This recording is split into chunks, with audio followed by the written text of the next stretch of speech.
Hello, I'm Kurt Liedtke with the Herald News. It's Friday, March 9th, 2018. Here's a rundown of some of the top stories affecting the Klamath Basin.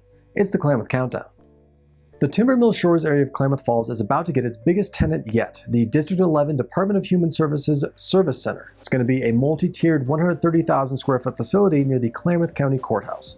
The site was selected over 4 other potential bids to replace current offices for child welfare, aging and people with disabilities, self-sufficiency programs, and vocational rehabilitation, all in one location.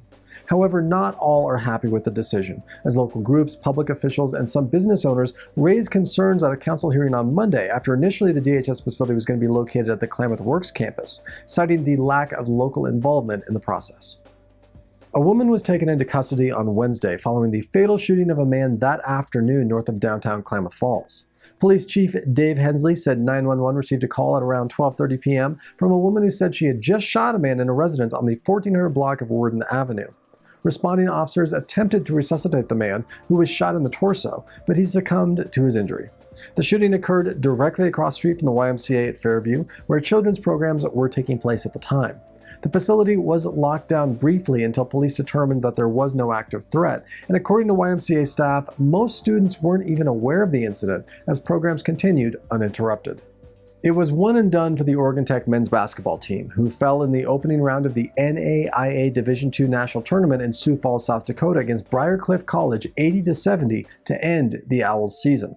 While it marks the second year in a row for a quick exit, Oregon Tech's prospects do appear bright, with 11 of 13 players returning next season. It was the second time Oregon Tech had faced off against Briarcliff. The teams last played in 2000, with Oregon Tech winning that game 96-85. This weekend marks the 32nd annual Rock, Gem, Mineral, and Fossil Show at the Klamath County Fairgrounds. It's an annual interactive event hosted by the Rock and Arrowhead Club that offers vendors, displays, workshops, demonstrations, and even treasure hunting opportunities for the kids.